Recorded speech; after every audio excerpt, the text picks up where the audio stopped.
Good morning, ladies and gentlemen. Hello, welcome to Vlogtober Day 3, I think it is.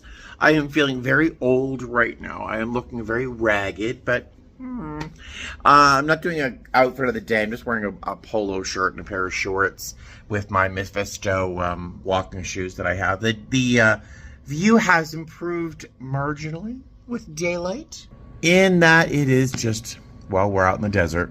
There's Albuquerque in a giant parking lot. My goal is to go into Old Town. There's a few museums down there. There's a couple restaurants I've been told to go to. But an Uber is $25 each way. And it's just a lot of money after all the money I've spent the past couple weeks. So, I don't know. I'm hesitant.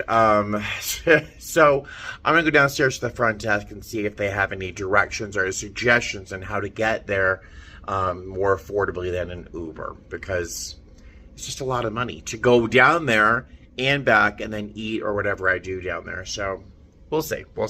But you'll be with me, right? All right, see you soon. All right, so I just looked for a Lyft instead of Uber, which is my go-to usually, and the Lyft is $10.32. Yay! So I'm waiting for a Lyft. It should be right around the corner. Hoping it works for me, because to save that much money, I don't know. I feel like I'm risking something. It is gorgeous out here. It's probably 68, 70 degrees. It feels a little cool and fresh. I'm wearing shorts.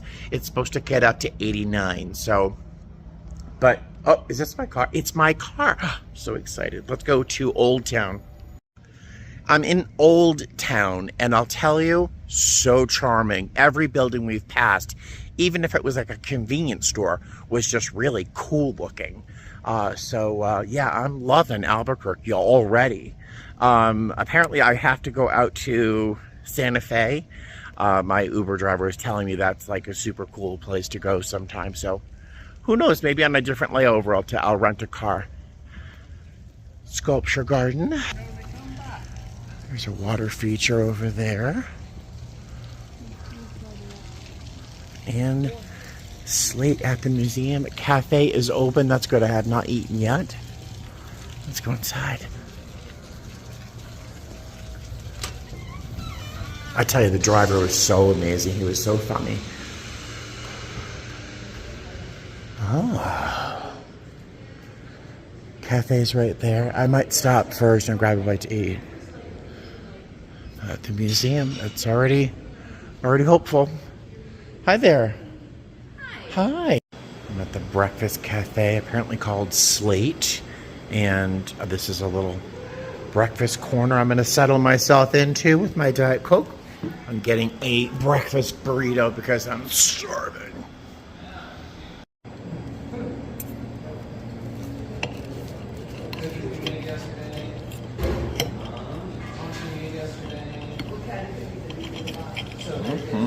Okay. Got scrambled eggs, green chilies, bacon, and cheese. And it's molten hot, so very excited. Oops.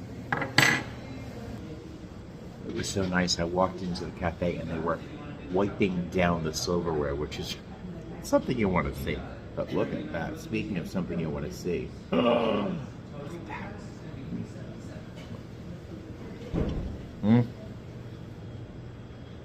Oh yeah. So happy. Oh, that was delicious. All right, so Broken Boxes, a decade of art, action, and dialogue. That is this gallery. Love these doors.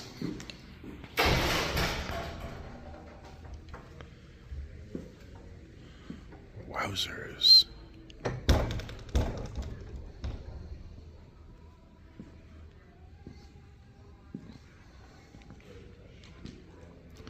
Looks like the map of a video game I play.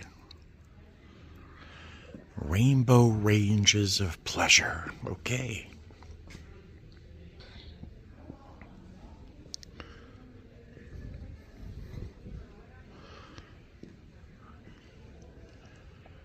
Hi, cutie. So I'll show you more of these pieces in a minute, but I don't know if you can hear this or not. But as you approach that spot, let's see if you can hear it. Had to kind of go through some healing after that experience. Did you notice? It's an artist talking about one of the pieces here, but it's very like acoustically focused. And look how neat these pieces are.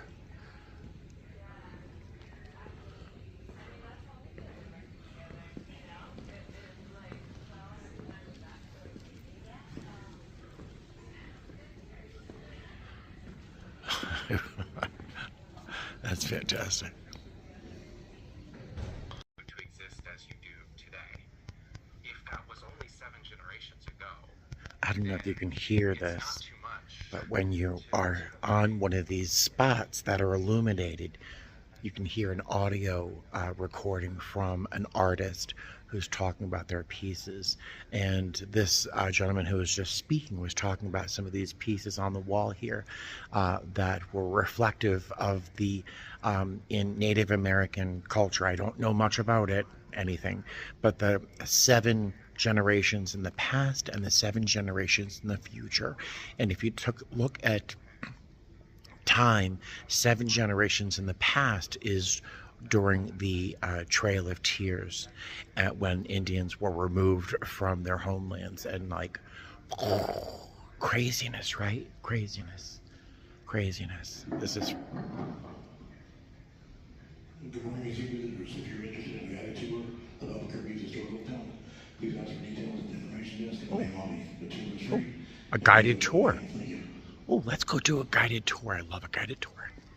All right, so I don't know if you heard that voice that went over the PA system, but there's a guided walking tour of Old Town Albuquerque that's included in the price of the ticket, which is only $6. $6. Think of how much money I've spent the past couple of days. $6 to see this and get a tour of Old Town. So she's coming out in a moment. We're going to do that. It looks like it's just me and her. But this is one of the images that's in the middle of the gallery. When you first walk in, it's of a mining, looks like a Chinese person in a mine. And they have these little things hanging in front of it that when you walk by, I'm not sure if you can tell, but it almost makes the image look like it's shimmering or moving in real life, in dimension. I'm so excited about this walking tour. And then I can come back to the museum. And the breakfast burrito was delicious. So very happy. 200 people Look at this. of Spanish descent with him who lived here. And that was probably really loosely documented, and he probably lied.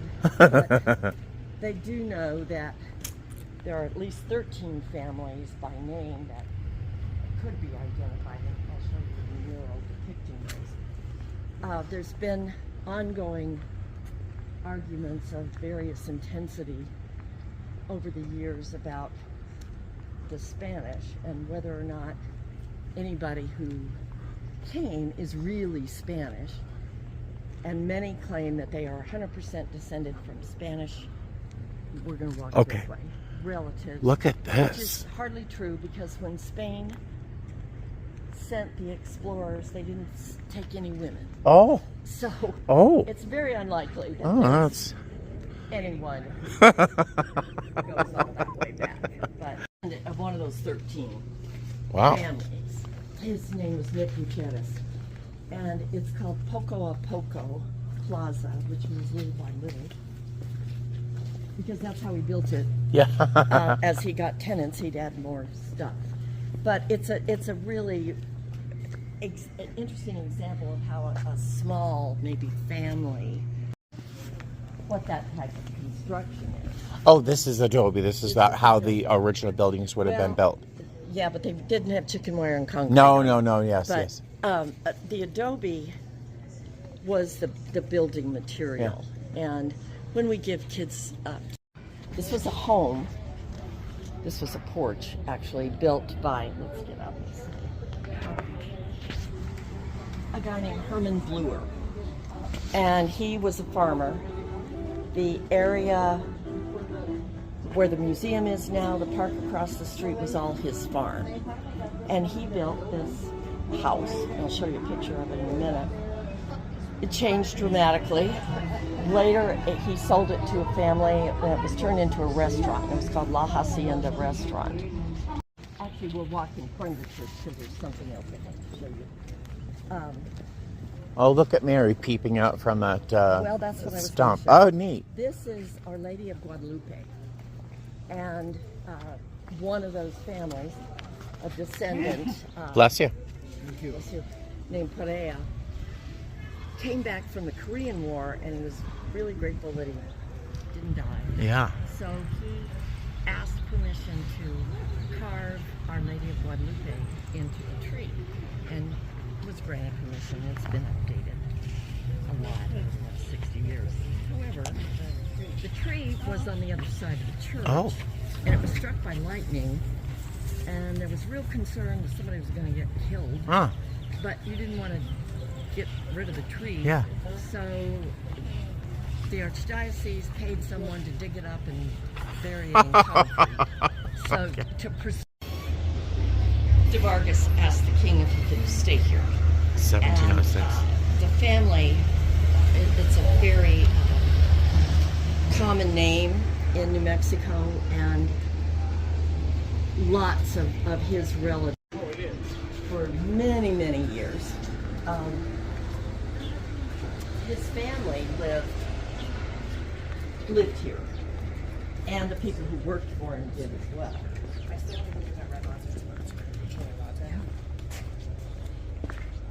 That's so beautiful. What a gorgeous It day. is. It is a beautiful day. So, the western and the western walls, which are this way, and part of the south walls of this are original, and the rest of it probably all fell down during the flood. Yeah. And Oh, how beautiful is this? so we added this plaza, This looks like paradise. and this would have been a Oh, gate. and your dress, I have to tell you, you look like a million. Yeah, I you saw do. you Oh, across and the shoes. plaza earlier, and I was like, I hope I get to tell her how amazing she looks. You look like $1 million. And I love your sandals; those are so Would have cute. been a gate here, and that would have been the only way to get in. Right. That well was a usable water well for a long time, and it's been a decorative well for many years. Yeah. But the south wall, what you see here, part of that is original to the 1700s, and a little bit of this here. Oh my God. And the rest of it he added. I want to die right over here somewhere. It's so beautiful. Well, not today. Not today, not today. A long time from now. Today. Isn't this just paradise? It is. It's gorgeous. And when we talk about the show you, and Oh, yes. especially on this side, you can see the brick, Yeah. and it was plastered over to adobe by it. And that's Interesting. fine. It wouldn't be that interesting if it looked like something you see in St. Louis. So, So we've made our way back to the museum, and I have to tell you, I'm going to step aside here. I'm like getting verklempt. I'm getting a little emotional because Albuquerque was one thing in my mind. I don't even know what that was. It was very undefined. And then to walk through as a tourist, to walk around through Old Town right there would have been one thing. But I was just given a tour of that whole area right there, and I'm going to try and share what I can to give you a flavor of what I experienced there. But the dimension and the detail and the history and the complexity, political and social and religious complexities of just this little part of Albuquerque, this little corner of the world, was fascinating. And like you walk by this one mural, it's a long, narrow mural of different families. It almost gives you the impression of the Stations of the Cross, the way it's presented. But it's of the original families that were supposed to have developed and settled this area and made it possible to develop into its community. but it's like the original families and the names of those people are there. And she told me, like, this lovely woman that just gave the tour, she went to school with descendants of these people on the mural. And, you know, as a tourist, you'd walk by it going, oh, that's a nice mural. Oh, what's that shiny thing, right? So I just feel so amazed at the gift I was just given of some detail, and really, you have to come here. And if you do come here, come to this museum. I haven't even seen anything in it, but the quality of the people and the staff and that walking tour was spectacular for $6. I didn't have any cash on me, so I couldn't tip her. I'm not sure if I was expected to, but she didn't seem to notice. But I am overwhelmed right now, and I am just so, I feel like I want to cry. I'm so blessed to be a flight attendant where I get to experience places like this all the time, and I'm being paid to do it. You know, it's, oh my God, I am just so lucky. I am so lucky. Anytime I complain about something that's relatively serious, feel free to remind me how grateful I should be. Let's go back into the museum, shall we? All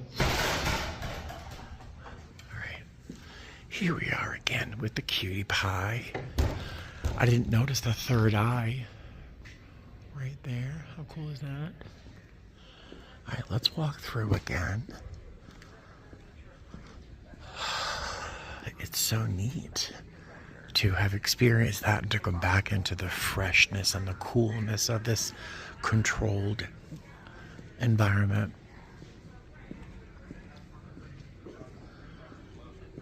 All right, let's continue on. Is that the London Bridge? Is that the London Bridge? They're dragging this textile piece over that bridge. I think that's the London Bridge. What's this? Looks like a giant meteorite or something.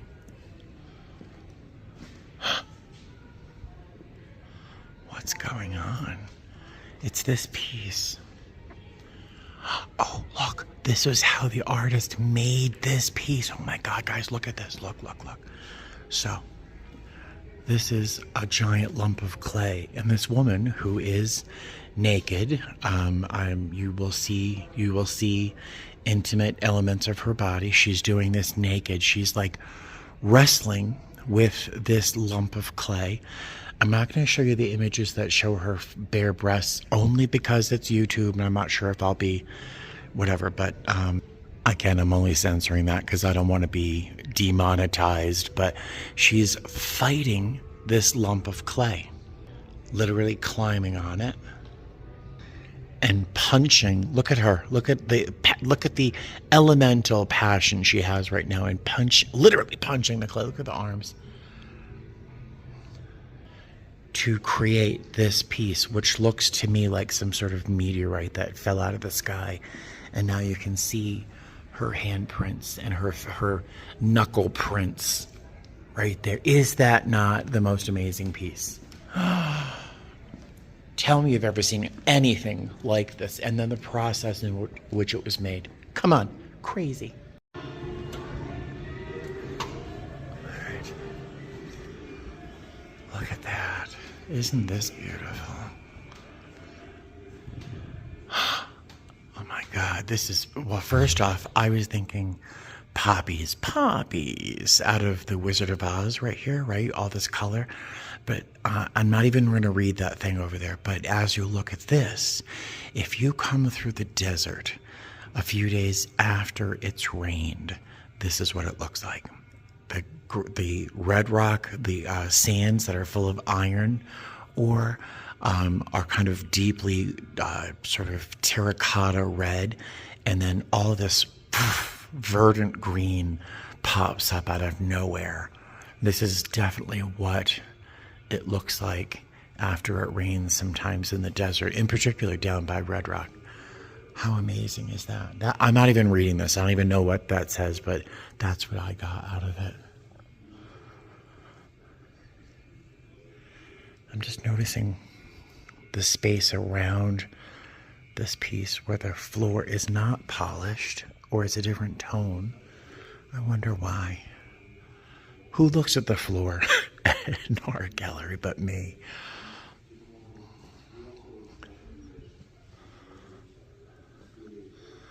Anyone old enough to have actually used a seesaw like this? And remember how they were physically injured by riding a teeter-totter? I hope I'm not making you dizzy by spinning around too much.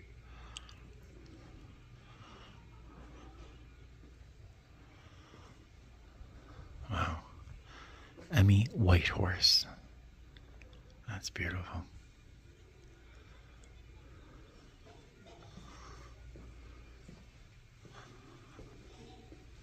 Look at these figures, huh? These are large. They're about 4.5 feet tall.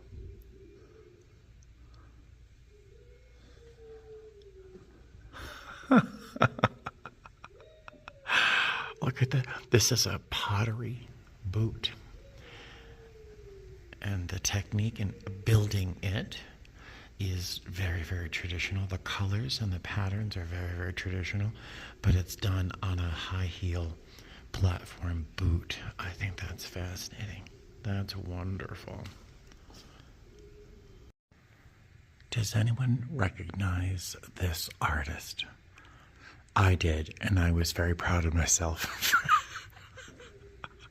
for recognizing the artist by the texture and the form and the line. But this is Elaine de Kooning. Now, someone I always align more with New York artists. I really don't think of them as being Southwestern, but apparently she taught here in Albuquerque, I think, and this is something she painted after seeing a bullfight. And wow, I mean, the fact that I'm standing in front of a de Kooning is kind of rocking my socks right now, and I think it's fabulous. I mean, literally, my eyes are getting watery. Oh, I'm so glad I'm alone in this section of the museum so I can talk, but I can also like emote, you know, because I'm kind of losing it. I mean, it's amazing. Look at this piece. Now pause this image right here so you can take a look at it. This is by Paul Pletka. And this depicts a striking literal interpretation of the iconic San Francisco de Asís Mission Church in Ranchos de Taos as the body of Christ. The church takes on a new identity in Paul Pletka's painting, which does not seek to imbue the scene with serene energy that characterizes so many well-known portrayals of the church. It's trying not to imbue the scene with the serene energy. Okay, so it's certainly not doing that. It's successful in that. But I mean, I am fascinated by you have to be here to look at this piece to see that the pieces of the inside are literally falling apart. They're literally collapsing. The stars of heaven up here, right? Look at Christ's face, the blank pupils with the blood and the sweat, his mouth being the entrance to this church that's like absorbing the people who are dead. And I just think, and then if you look in the background, look at the storms, the rainstorms that are coming through, that are moving through, either approaching or leaving. This is the chaos in its path. Isn't that, man, this is amazing. Amazing. I know, I'm sorry, you're probably like, yawn. Okay, Stephen, just look at the it's not stigmata, it's where the nails went through his flesh here, and his bones almost look like they almost look like wood that might be built using that wood, the body of Christ, to build the church. And it just looks like wood to me. I don't know. I just think this is amazing. I'm so glad I read that little blurb over there. Amazing. And clearly, he has a manicurist. And we all know, because I keep telling you that I don't believe in God, but I do love the imagery of Mary and Our Lady of Guadalupe and Jesus on the cross. I do love the imagery. And, you know, that's why I have a Christmas tree, I think, every year. I just love the imagery and the nostalgia. I don't believe so much the story, but I just love the way it makes me feel. But look at these pieces. Look at that. I want that lamp. Look at that. So beautiful. I've never been interested in visiting the Carlsbad Caverns, but these paintings, this trilogy as it's called, this triptych, really makes me want to go visit. But I need to see what that is right there. That painting is really, really pulling me.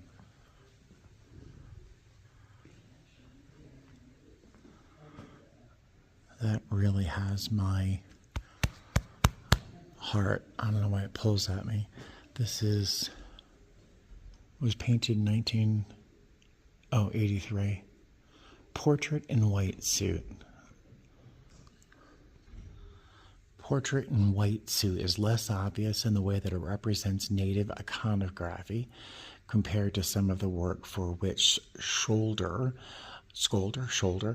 became most famous, but the solitary silhouetted figure nevertheless evokes a timeless spiritual presence in keeping with Scholder's more explicit depiction of shamans, warriors, and ceremonial elders. Okay.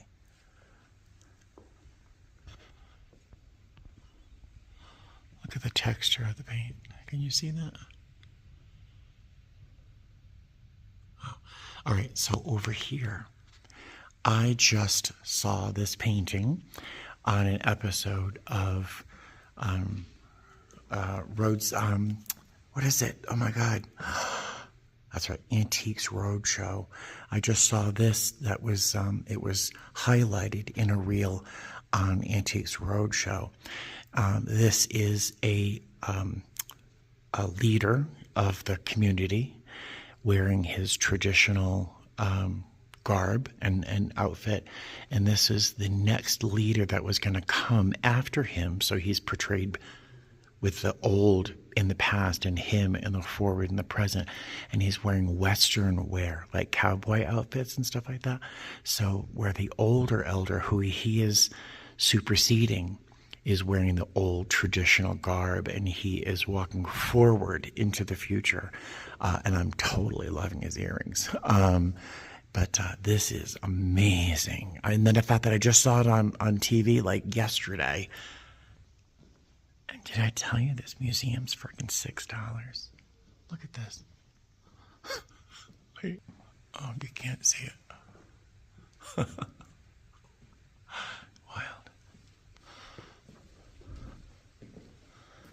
Oh, it's giving me Golden Girl vibes right there.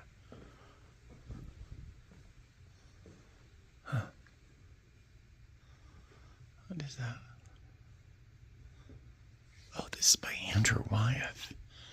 Interesting. Huh. He's better known for painting the image called Christina's World, that young lady lying prostrate amongst the grasses with a house in the background. This is a painting he did of an immigrant farmer, Carl Kuhner, painted in the attic room of the family farm.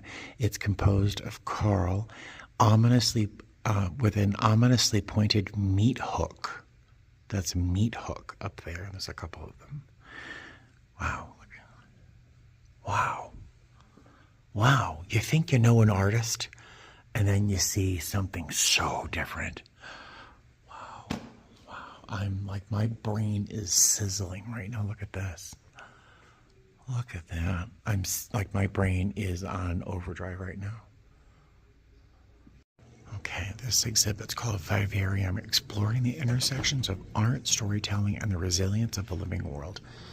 A little blurb here says, each artist featured in this exhibition invites viewers into a vibrant exploration of vibrant environments. I'm not sure if I like the use of the word vibrant twice in one sentence, but okay. Some fictional and some real that include the living creatures that inhabit them. The title Vivarium, Latin for place of life, encapsulates the essence of this exhibition. Okay, let's go looking around.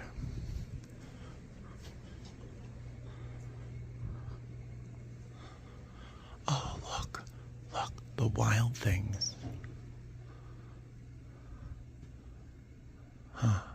Traditionally, Plains Native American art was painted on buffalo hides with natural pigments. However, the U.S. government's buffalo eradication program in the 1800s, like the story in the book, the message Maybe's work is both playful and serious. He critiques the ways in which images of indigenous peoples and their regalia have been objectified as mascots, as tourist objects, and in works of art. Simultaneously, the well-known and beloved characters draw the viewer in, and invite reflection, empathy, and understanding. Who knew that an image from the wild things could be so complex, right? Oh my God, amazing.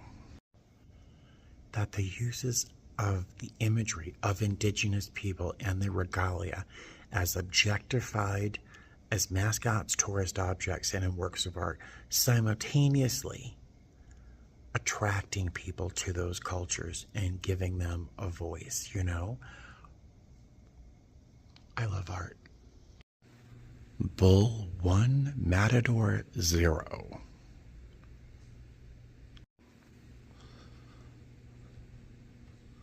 Look at this.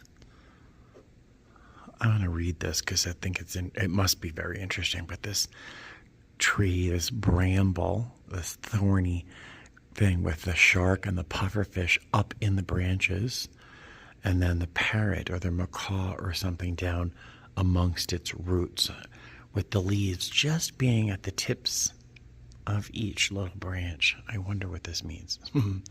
I love this. This artist, Nathan Budoff, creates an alternate world where animals move uninterrupted through time and place.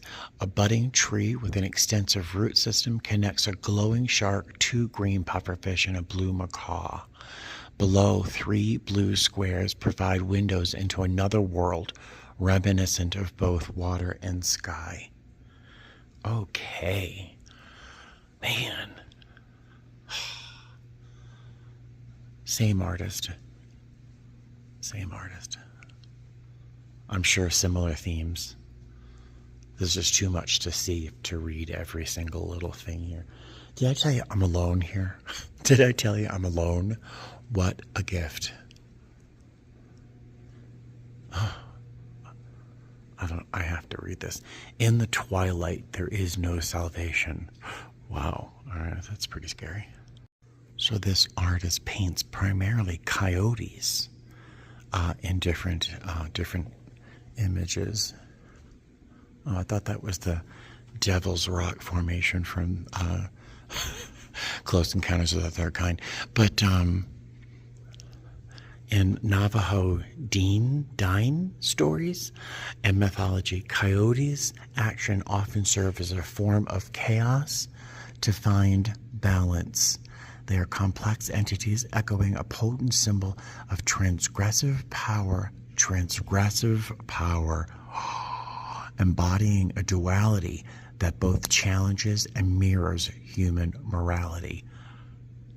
Can you get your mind around that? I love this. They often serve as a form of chaos to find balance. That sounds like my whole life. Am I a coyote? I thought I was a ram. I'm going to read the blurb on the side in a moment, but I want to show you the piece before I read about it. So I've got these flowers on this very thorny branch, very, very desert-like. We've got these animals holding torches made of bound fireflies. The fireflies, which are so free and give off so much light and have such a warm, nostalgic feeling for many of us. Look at the antenna on them. They're broken, they're bruised, they're being tied up and bound and used as a source of illumination by being bound and tortured. Crazy. Holding a gun, forcing a rabbit and its babies into this cage, being pulled by other insects. The moon, bathed in the light of the crescent moon and a faint glow of firefly torches, a mother and daughter rabbit are surrounded by guns and forcibly separated while on a journey to find safety. Their flowers and elixirs lay spilled on the ground while the gun barrels of their jailers encircle them. As Naranjo Morris, the artist, shares, painting the difficult historical events using animals becomes a way for me to sit with the sadness and layers of complexity surrounding the cause of these events. I too often take and then scroll past the hurt being broadcast in our world.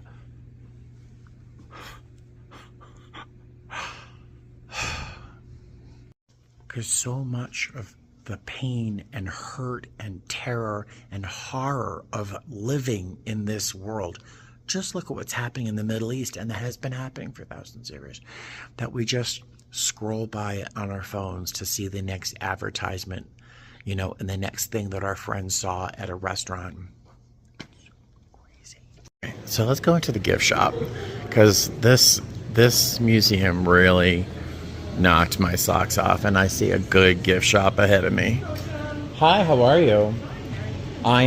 My mind is blown. I'm an empty vessel after that museum. I just had the best time. What a great museum.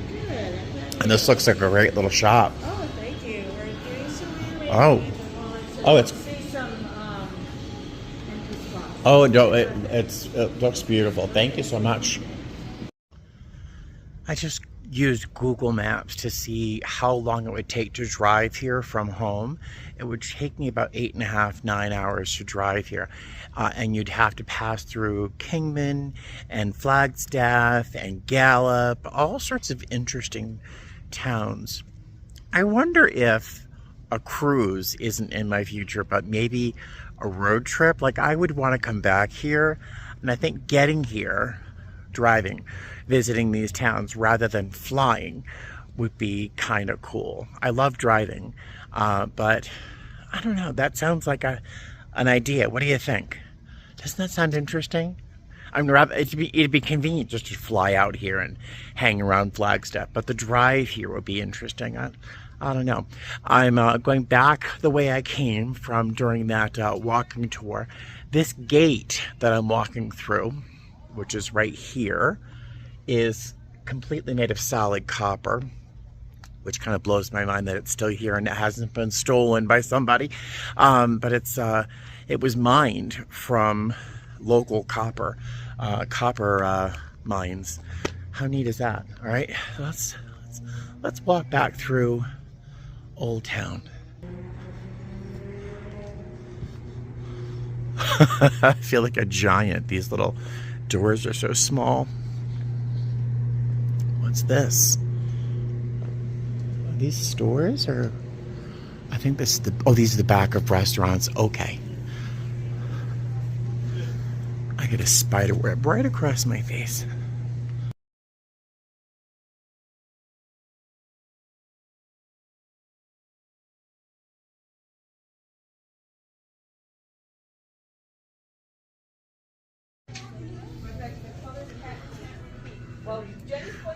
My eye was caught by this tree. Isn't that beautiful? Isn't this Christmas tree beautiful? It's $320. Oh my God. If I never bought those butterflies, I didn't buy those sneakers, and I didn't buy all the cat treats, I would buy one of these trees, but I already spent the money. Oh, that's hot. How fun is this stuff?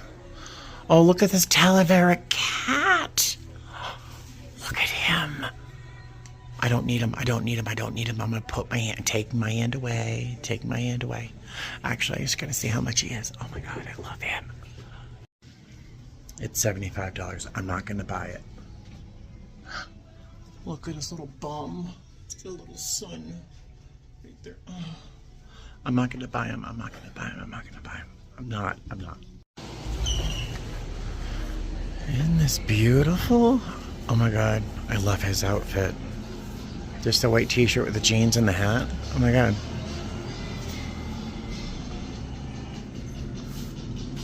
I do not need them.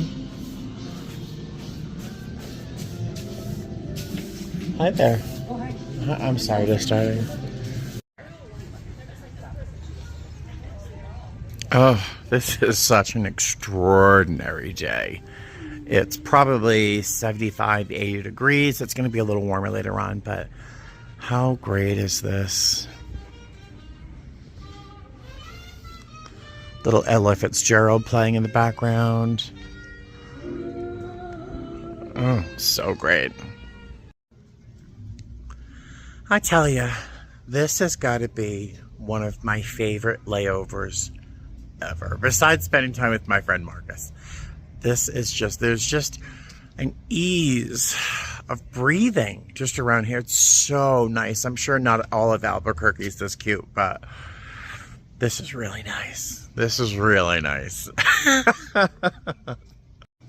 just noticed that I'm wearing the colors of the neighborhood that I'm in. Isn't that neat when I can accidentally match my environment? I'm in like camouflage for Albuquerque.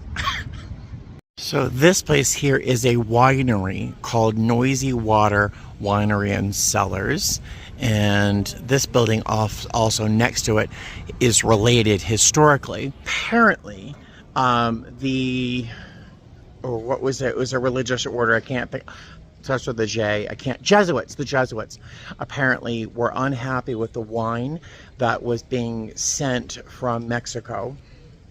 And so they ordered wine rootstock, grape plants, I should say, grape rootstock from Europe and France and Italy, and then had it sent over here where they grew it here. And this is where the wine industry on the west coast of the U.S. actually began. The Californians apparently are better at marketing, but apparently the whole wine industry in the U.S. began here with those religious guys. How neat is that, right? I found a bakery called the Flying Roadrunner Bakery. Yes, please. Yes. Flying Roadrunner. Look, there are pomegranates growing here, right outside the bakery. Isn't that wild? I got a plain croissant and a bottle of water. Let's find a nice place to sit and eat it. It's hard to see these flowers on camera, but they are little tiny flowers. I'm not sure if it's going to show up on, it's not going to focus. They're little tiny flowers that dance on these very long, thin stems. Do you see how they dance around? It's called guara.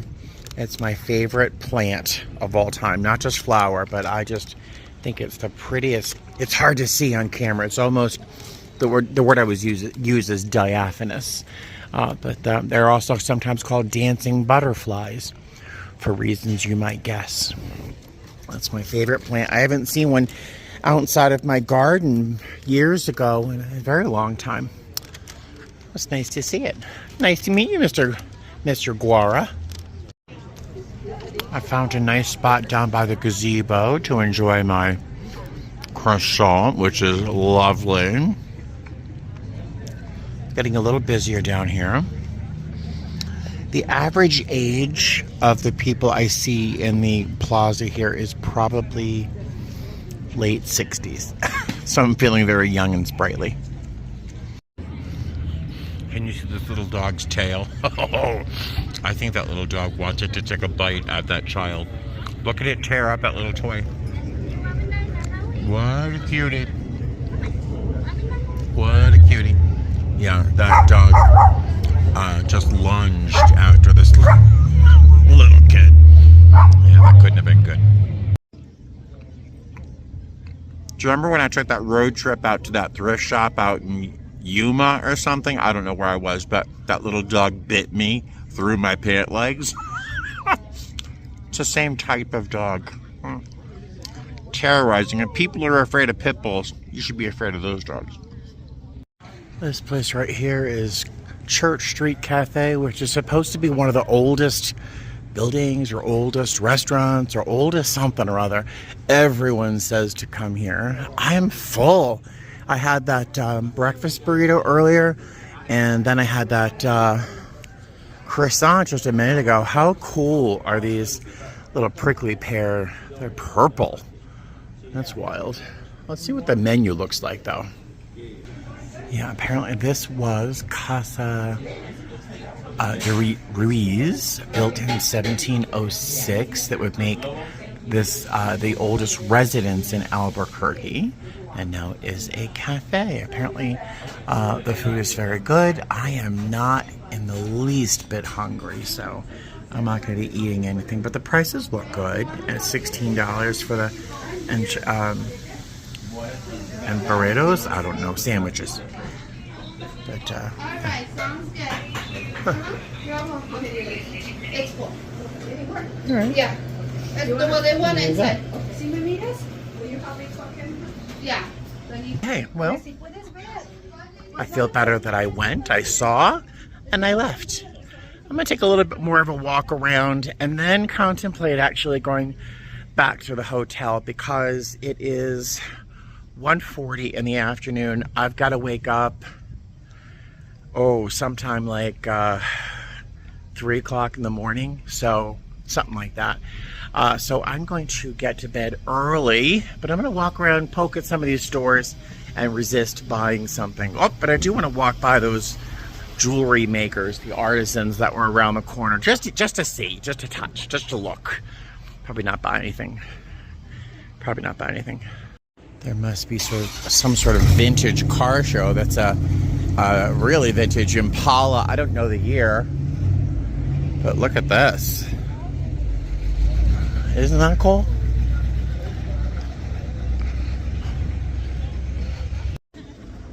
Just passing by that park where I ate my croissant earlier, and this gaggle of older folks. They're about 15 years older than me, which means they're 70. But one of them says, this guy goes, "Hey, young man," you know you're getting old when the elderly call you young man. Well, he says, "Does that shirt mean you're a Florida Gator?" I don't know. Is this a Florida Gator color palette? I don't know. I said, "No, just makes me tasteful."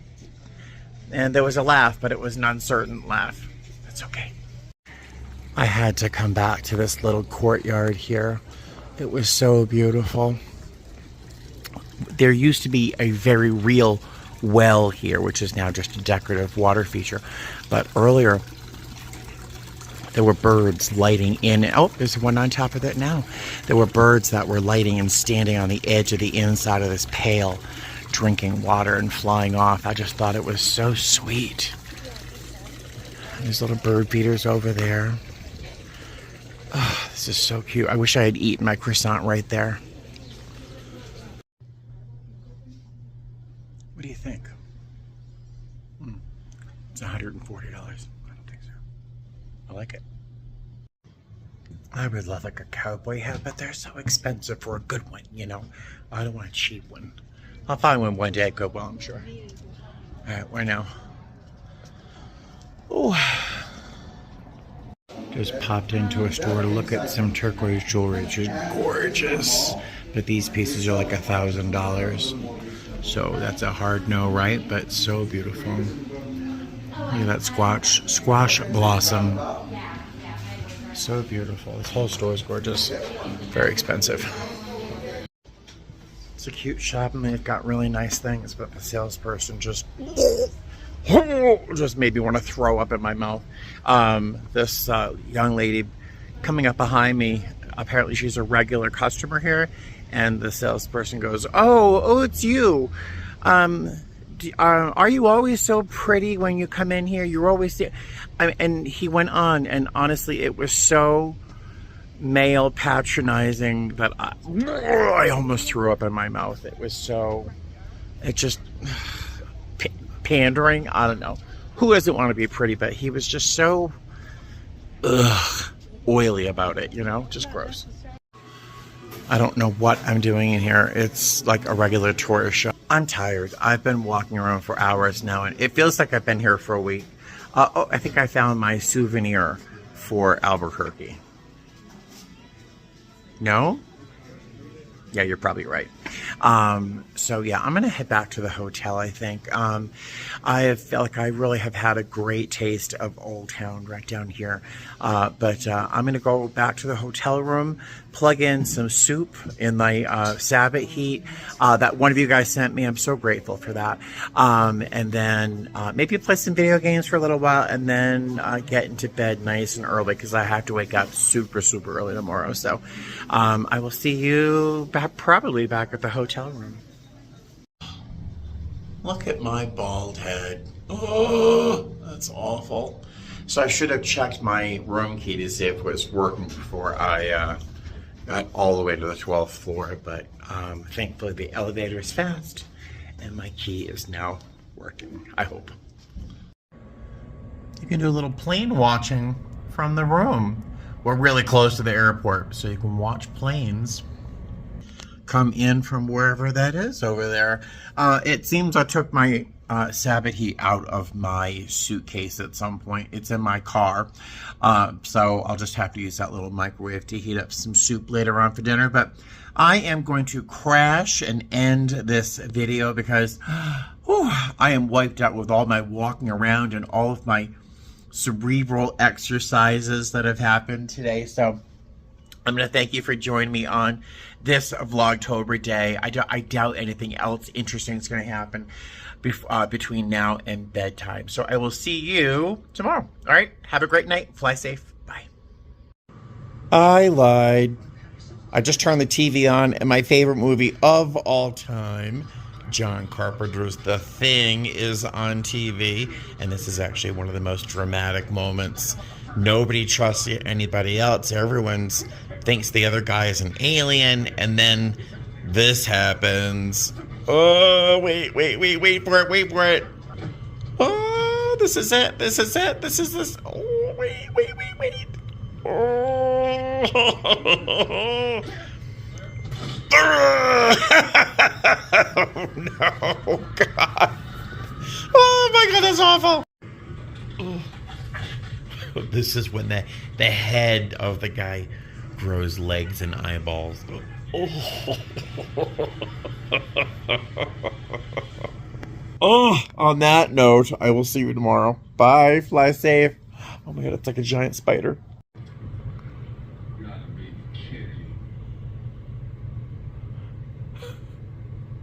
Oh.